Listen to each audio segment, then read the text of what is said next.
All right, folks, here we go. Chapter 19, Entrepreneurial Radio. In its early days, radio and the entrepreneurs who developed it faced three essential problems. First, radio transmission and reception required a great deal of technical wherewithal, lots of logistics, lots of equipment, lots of getting things set to the correct parameters. Second, people didn't buy receivers because there wasn't much to listen to, and those with radio facilities didn't broadcast very much because there weren't enough listeners, and therefore there weren't enough advertisers. So it had a bit of a slow start because, quite honestly, not just was it technically challenging, but it was rather expensive. And thirdly, there was no economic model to allow entrepreneurs to make a profit. So it was a pretty slow start. Finally, though, things started to catch momentum, and it turned into the business that it had become. We're on the cusp of a similar development today as radio carves out new economic models based on the explosive development of digital communication. The shrinking costs of digital equipment make radio not only a promised land for large corporations, but also for the entrepreneur, the inventive business person who blazes a new business path individually or with others. So it is becoming cheaper, whether we're talking about traditional terrestrial radio or we're talking about broadcasting radio in the new digital medium. Even though the traditional means still rather expensive when you consider the cost and the towers and that sort of thing, it's not near as expensive as it once was. So for the person with startup aspirations, the future is promising because investors are generally aware that new media will profoundly change media economics. But like everyone else, those that are blazing this new digital realm didn't really have a roadmap to follow, at least to start. We're starting to carve one now. But even as we carve out that roadmap, the industry, the methods, all continue to evolve. So just as soon as a roadmap is laid out, it's going to change somewhat in certain areas. The old model of media was one based on value provided by scarcity. There's only so many channels on the AM and the FM dial, and only so many licenses that can be handed out in a certain geographic area.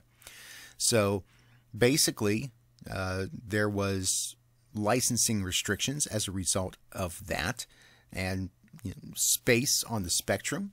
The inventory was scarce in that regard. Inventory was also scarce in terms of time. There were only so many commercial spots that you can put into a broadcast day without completely alienating your audience. In the new media model, scarcity is not really as much of an issue. The cost of entry can be modest. If you're creative, it can be zero.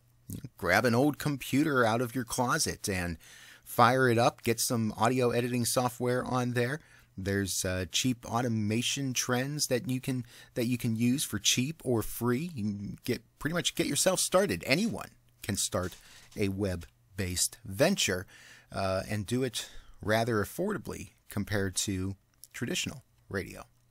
One model of making money in new media involves exploiting the long tail. We talked about that in previous chapters, and offering a highly specific product that, although it appeals to a limited percentage of people, can appeal to a reasonable number of people looking for a specific type of media. And you can find a way to sell to that audience.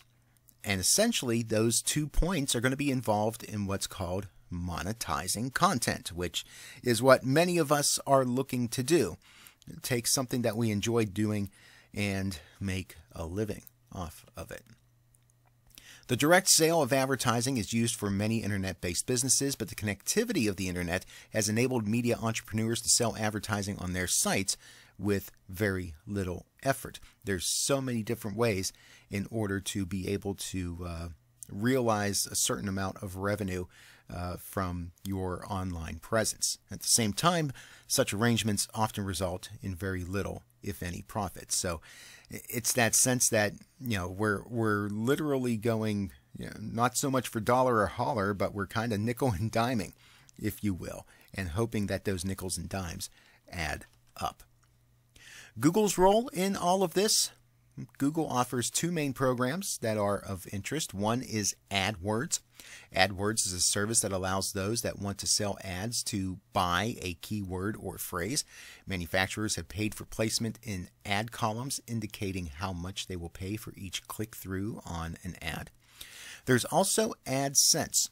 Google pays proprietors of internet sites to let Google ads appear on those sites, and Google funnels what Google's computers consider relevant ads to those sites. Sites then receive a cut of revenues from the clicks on the ads Google placed on their sites. Sites that have large numbers of visitors and specific attractive content are typically the venues that make the most income from the AdSense program.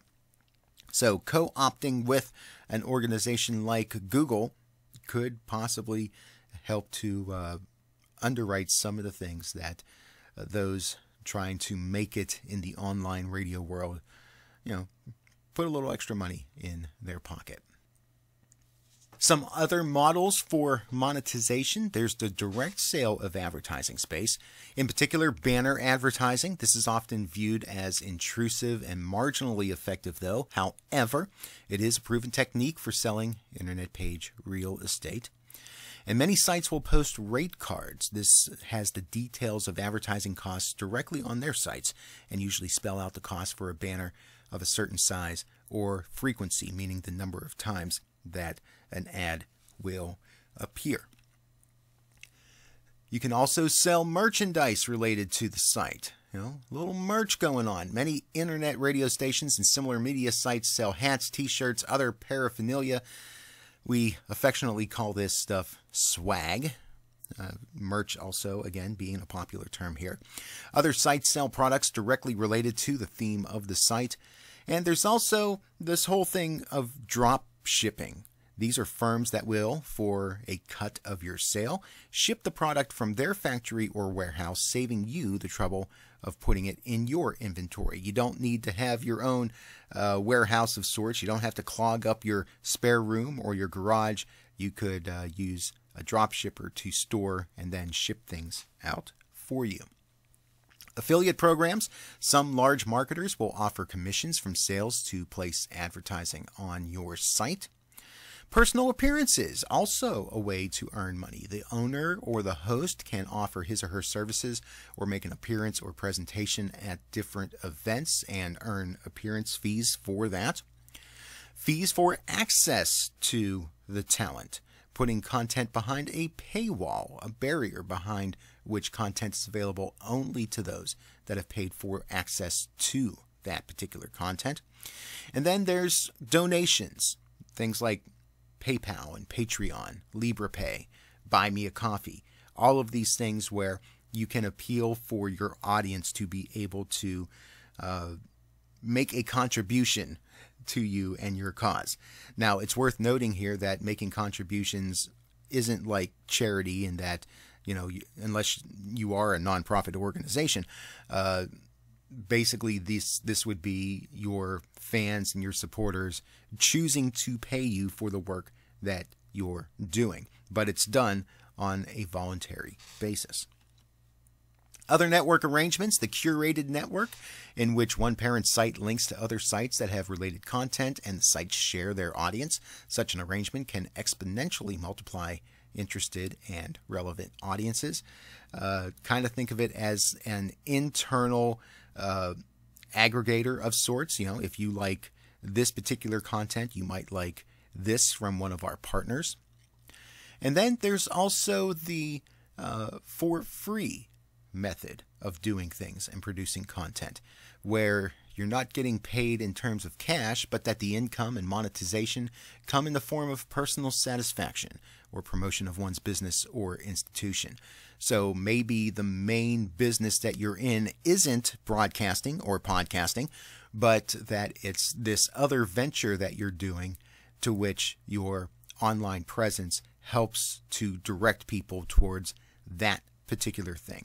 That's a pretty popular model with those that are in various things like financial services or perhaps different types of special interest sort of activities in such a way that the content is provided as an added value to drive people towards the actual product or service that a host actually is putting out there. Services for internet radio. The only concrete constant in all of this is that if you want to play music, you must either play music that does not need clearances to play, or you must obtain the clearance, and usually this is through payment of a royalty. Some streaming services will include royalty and licensing coverage. Live 365, one of the most prominent ones that are out there, paying the various organizations such as ASCAP, BMI, CSAC, is included in the fees that you pay to Live 365. Most streaming services do not do this. If you're using open source streaming services in particular, like Shoutcast or Icecast, things like that, and even a lot of the proprietary ones are out there where they offer to put you on their various platforms. Many times the licensing is not included there. There are some firms that only offer the licensing, so you would use that in complement to whatever streaming service that you would employ. And that's going to do it for Chapter 19. Kind of short, simple, to the point. A lot of things to consider when you try to go out on your own and do this sort of thing. We didn't even get into the business aspect of it in terms of how to make sure that you're doing everything legal and keeping track of your income and your expenses and the tax implications and all of that. If that is something that you're interested in, I would recommend that you talk to someone that's in business, or perhaps look up a certified public accountant, or even employ services of organizations like Small Business Center, which is actually operated in our 3 counties by Central Carolina Community College. There's a partnership there. But do make sure that if this is something that you're interested in, that you make sure that you do your homework and figure out everything that you need in order to do these things, do it legally, and do it in a way that you've got a plan in place for it to be worthwhile to you, whether it is in a monetary fashion or in some other sort of fulfillment. Speaking of fulfillment, you need to fulfill turning in the notes and the study questions and the survey response. And we can talk more about these things and much more when we get together.